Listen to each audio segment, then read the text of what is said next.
بیبي عایشه ډیره بختوره رضی الله تعالی عنها ډیره بختوره وي کتابونو لیکلي وي چې کله نبی علیہ السلام بیمار شه کنه اخیری عمر شو دا قاعده د تاسو دا قاعده وګورئ چې کله سړی بیمار شي نو دته هغه بنده یادېږي چې کم خواخوږي بندی سړی ته هغه یادېږي بار بار د طلبا چې مدرسو کې بیماران شي کنه ته تاسو کې بیمار جوړاریک په جړا شي بیمارو می د مور بیا یادېږي دی چې بیمار شي مدرسه کې نو د مور یاد شي وای چې اوس می مور په خوا کې وي مال به اوبه راکولې مال به روټۍ راکول مانه څوک د چې د روټۍ تپوس نه کوي نو دا فطرت دی چې سړی بیمار شي نو د خواخوږي بنده یاد شي چې اوس زه د پلانی سره وینو نبی علیہ السلام چې بیمار شنه بار بار به وی کله به سبا کیږي بیبیانو ته به وی کله به سار کیږي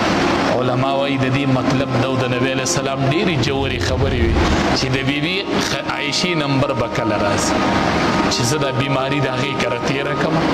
چې زما د بیماری ورځې د بیبي خدي عائشې کره تېرې شي نو بار بار به وي کله به سبا کیږي کله به سبا کیږي نو بیبي عائشه رضی الله تعالی عنها فرمایي چې کله زما کور ته راغې نو بیا دا ټکې نه دی ویلی چې کله به سبا کیږي ځکه چې بس مقصد یې زما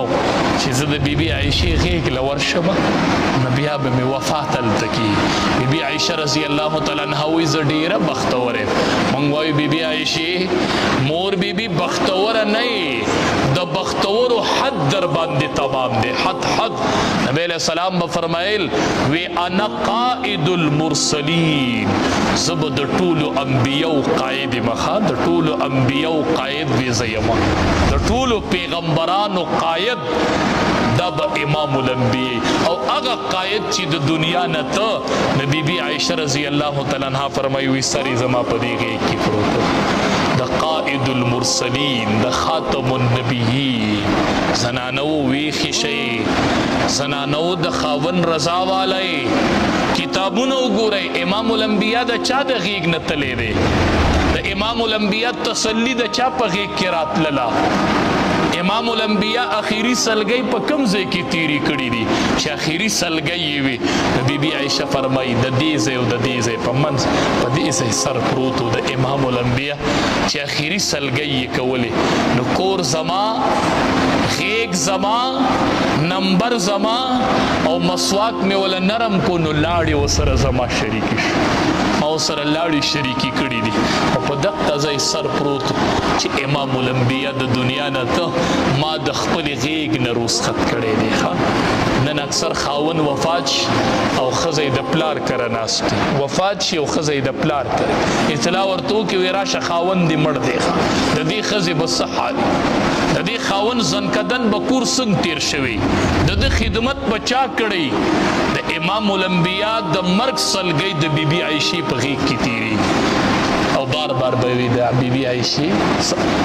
بیبیانو ته به وي سبا کېږي به کله بیبیانو ورته بس دا باقي ورځې د بیبي عایشې کره وباسه او بیبیانو ته به وي بیبي عایشې ته داسې فضیلت حاصل دی په نورو بیبیانو کفضل السرید علی سائر الطعام وی څنګه چې د ماتې ډوډۍ ته په نورو روټو فضیلت حاصل دی داسې بیبي عایشې ته په دې نورو بیبیانو باندې فضیلت حاصل دی لکه ماتې ډوډۍ ته چې په نورو ډوډو فضیلت حاصل او بیبي عایشه رضی الله تعالی عنها فرمایي د دنیا نه نبی علیہ السلام لاړ ما د خپلې غېږ نه نبی علیہ الصلوۃ والسلام رخصت کړ بیبیانو امام الانبیاء د خپلې بیبي د غېږ نه رخصت شوی دی ښه د بیبي عایشې د کوډګۍ نه تللی دی او نن دفن هم د بیبي عایشې په کوډګۍ کې دی هغې وی ما خوب ولیده بیبي عایشه رضی الله تعالی عنها فرمایي چې داسې یوه سپوږمۍ راله زما کور کې راپرېوته بیا بله راله بیا بله راله ما نبی علیہ السلام ته وی نبی علیہ السلام راته وی ابوبکر صدیق رضی الله تعالی عنہ ته وایي چې د خوب تعبیر درته وی هغه ته چې مې وینا په جړا شو ما ته د خوب تعبیر نه بیانې چې کله نبی علیہ السلام وفات شو ما ته وی لوري تا مانه د خوب تعبیر تپوس کړی چې 3 سپوږمۍ دي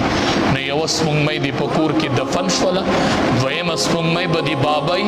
او درېیمه سپوږمۍ به د عمر فاروق رضی الله تعالی عنہ. نن هغه درې سپوږمۍ په مسجد نبوي کې د امام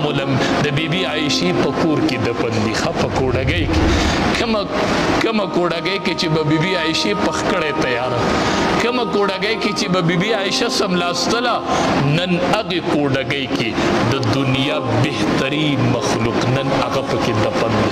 قائد المرسلین پکې دفن دی.